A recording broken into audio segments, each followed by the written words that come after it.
Napasaluin ang buhay siya. Okay. Saya. Sapin.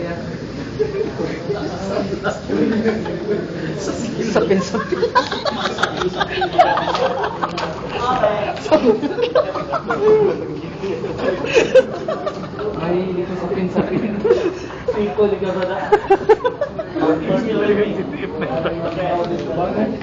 Ladies and gentlemen, ladies because we have two ladies here. Dalawa lang. Yung iba nakahangan, lumabas na ngayon. Sa ngayon, dalawa pa lang nakikita.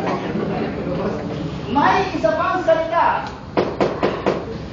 na pag sinasagot natin, pag tinatanong tayo, ang kalimitang sagot natin ay male at female din po.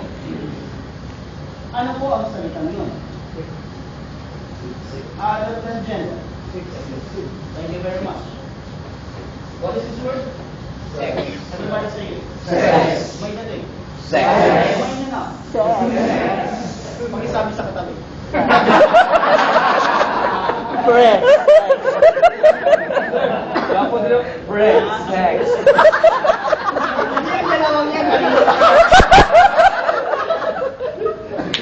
Hindi mo matatapos ang gabi maya amin.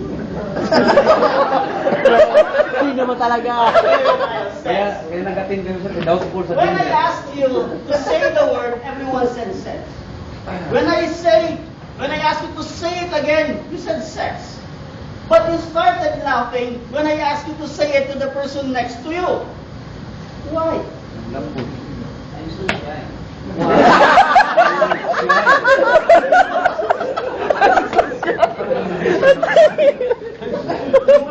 Ganun guys. Lapas, sabi po ng ating kapatid dito na si Noel na galing Lapas, he is shy. What makes you shy to say sex to the person next to you? Lalaki. Because you have the same gender. Because, my dear friend, it's not about the same gender. Because you put malice on the word sex.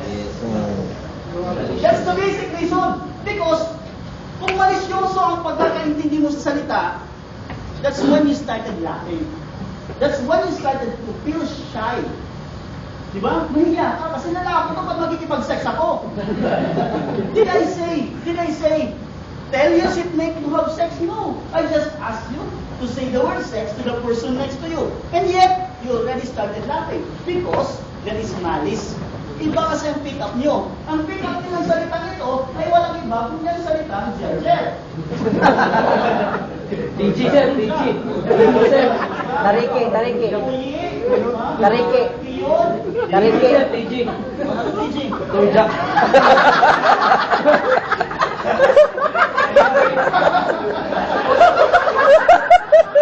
Kung mo lang nalaman na ang turjak ay TG.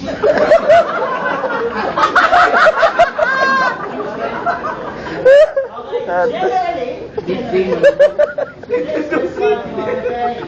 correct? Iyo.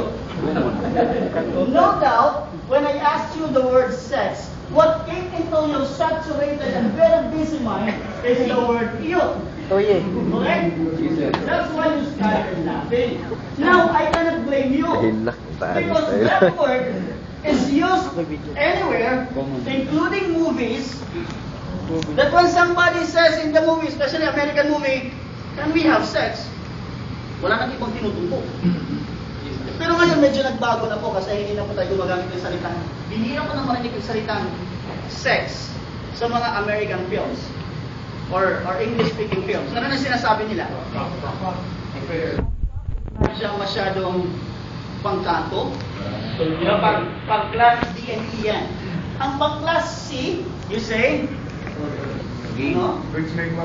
Make love. A and B, you say, get laid. You say, get laid. Okay, hindi na kailangan ganun. Iba naman, D and E, minsan sinasabi na rin ko sa salitang screw. Di ba? Screw you. Screw is also, it also connotes to this. Yun din yung pinutulog niya. Okay, now, I cannot blame you kasi yun ang kinalakihan natin. O yun ang nakikita natin sa palibot natin. Na pag narinig natin ang salitang sex, ang pinutumbok, yun po yun. Di ba? I cannot blame you.